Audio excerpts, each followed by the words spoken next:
Picked up this little $25 stove from Amazon so we can cook coffee on it while we're camping.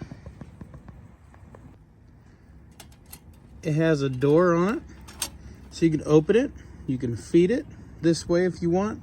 Of course, this is gonna get hot. You know what I mean? It'll get hot, so you can either leave it open if you want.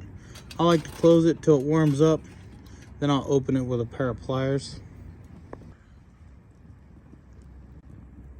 So we've actually used this thing quite a number of times, and it works very awesome.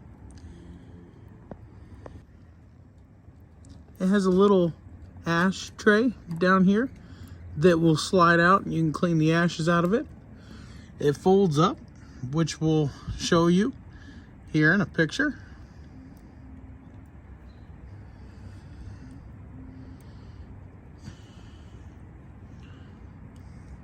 Guess I should have showed you setting it up, so maybe after it's all cooled off, I'll show you how it sets up and tears down.